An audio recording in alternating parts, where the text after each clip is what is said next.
Онцгой байдлын ерөнхий газраас Япон улсын олон улсын хамтын ажиллагааны байгууллага JICA-тай хамтран Монгол улсын газар хөдлөлтийн гамшигаас хамгаалах чадварыг бэхжүүлэх 2 дугаар шатны төслийг 2023-аас 2026 онуудад хэрэгжүүлж байна. Уг төслийн хүрээнд өнөөдөр газар хөдлөлтийн гамшигын аюулыг таниулах, урьдчилан сэргийлэх мэдлэг олгох сургалтын виртуал реалити төхөөрөмжийг гардуулан өгөх ёслолын арга хэмжээ онцгой байдлын ерөнхий газарт боллоо. Тэгээ ер нь бол газар хөдлөлтийн гамшигаас хамгаалах чадварыг бэхжүүлэх 2 дахь шатны төслийг бид нар Японы холбогдох байгууллагатай хэрэгжүүлж байгаа.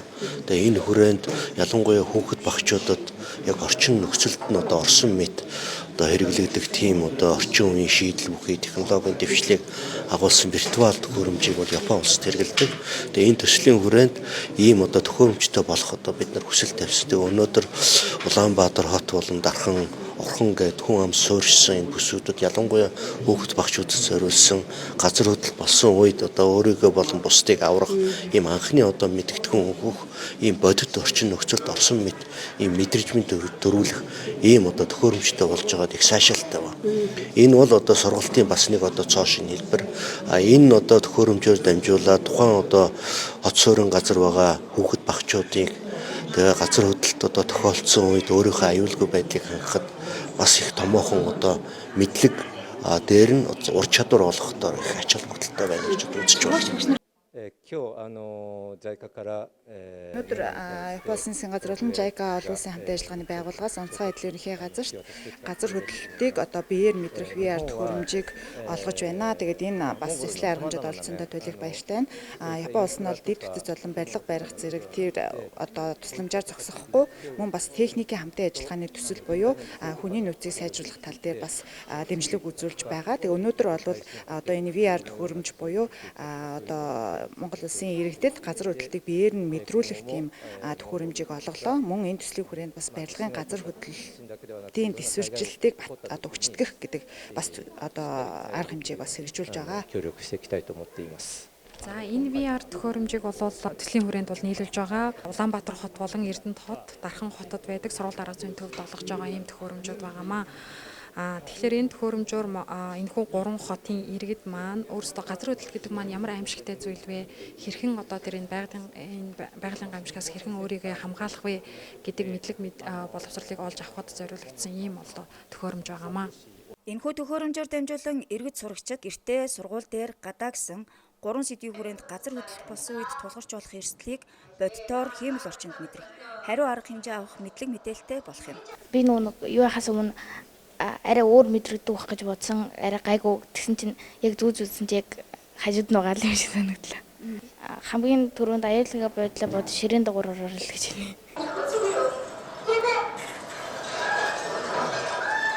Айгуух сандралаа тэгээд ер нь нэлийн хэрэгтэй л мэдээлэл авлаа гэж бодож байна. Анх шатнд тэгээд галаамж авахгүй усны юм хаагаад тэгээд ширээн дээр ороод өөрийнхөө аюулгүй байдлыг хамгийн түрүүнд хамгаалах юм гэдгийг болсон. Төхөөрөмжээр их нэгтэршилтэй тийм дотор нь орсон юм шиг нэлийн бодит зурагтаар харж байгаагүй зурагтаар харсан юм биш. Яг нэг өөр ингээд хажууд нь байгаа юм шиг мэдрэгч байна. Яг хажууд нь байгаа юм шиг бодитоор мэдрэгдсэн.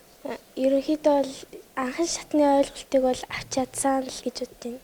Нилийн тийм зүрхэнд артал амар үзүүлж чадсан. Яа бодит юм шиг л харагдсан. Хамгийн эхлээд гэр бүлийн хэнийг яагаад тэгээд энэ бол ширээн дагуур ер нь л өөрөө орно л гэж бодчих.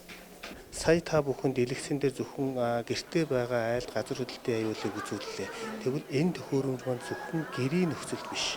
Гэрийн нөхцөл дахиад дээр нь сургуулийн орчинд, офис, зочид буудлын олон нийтийн газар төрөлбөрийн аюул үүсэх үед газар хөдлөлтийн аюул тэгээд дээрэс нь газар хөдлөлтийн аюултай хавсарсан гамшигуд байдаг галт төмрийн аюул, өөр бусад аюулын үед өөрийнхөө аюулгүй байдлыг болон өрөөлийн аюулгүй байдлыг яаж хангах вэ гэдэг хичээлүүд програм хангуучуудаар нөгөөд явуулдаг учраас олон төрлөөний хичээлүүдийг заагаад явна. Бид програмуудаа захиалаад хийлээ төхөөрөмжөндөө суулгалаа бүх төрлийн үед. Тэгээд дахиад дээрээс нь газар хөдлөлтийн гамшигын үед түүний дараа нүүлгэн шилжүүлэлтийг яаж зохион байгуулах вэ? Тэр үед аюулгүй байдлаа яаж хангах вэ? Эмх зэгцтэй дүрм журм зааврын хавранд яаж явах вэ гэдэг хичээлүүдийг ялангуяа энэ сургуулийн өмнөх насны болон ерхий боловсролын сургуулиуд зорилтод бүлэгд ийм зориулсан хичээлүүдийг заах ийм хөтөлбөртэй төхөөрөмжүүд юм байнамаа. Ерөнхийдөө манайш үүсгэн байгуулснаас хойш 149 мянган хүнд үйлчилсэн байна. Бүр өргөжж байгаа. За танхимууд нэмэгдэж байна. Гэр бүлийн танхим нэмэгдсэн. Дээрээс нь одоо энэ виртуал төхөөрөмжийн танхим те цахим орчин цагийн залуучууд цахим байдлаар ямиг бас хөрөх нь илүү үр дүнтэй болчиход байна. Сургалтанд хамрагдсан хүмүүс нь бусдад түгээдэг. Тэгээд яаж очих юм бол гэдэг айгүй эргэлзээтэй байх. Яг вэ гэхээр тухайн өсөлт гаргаж байгаа байгууллага иргэд манай өсөлтөө бичээд манай сургалт арга зүйн төв дээр яваад ирнэ. Ирснийхээ дараа бид нэг ингээд танд календарчлсан ийм 7 хоногийн төлөвлөгөөнөд харуулна. Тэрний аль боломжтой байгаад ирнэ. Бид нэр сургалт авъя гэдэг саналыг өөртөөс нь авч байгаа. За гамшиг сам сургалт арга зүйн төв манай Баян гол дүүргийн нутаг дэвсгэр одоо бид бүгд ярьж санснаар Алтан хотны дунд байгаа. Тэгээд нэршлийн хувьд бол гамшиг самар сургалт арга зүйн төв гэсэн нэршилтэй. Манайх бид сарын дүүргэлтэй явж байна. 5 сард одоо сургууль зохион байгуулагдана гэж төлөвлөж байсан бол тэр сараас нэг сарын өмнө ирж бидэрт хуваараа тавиулахгүй бол ачаал ихтэй.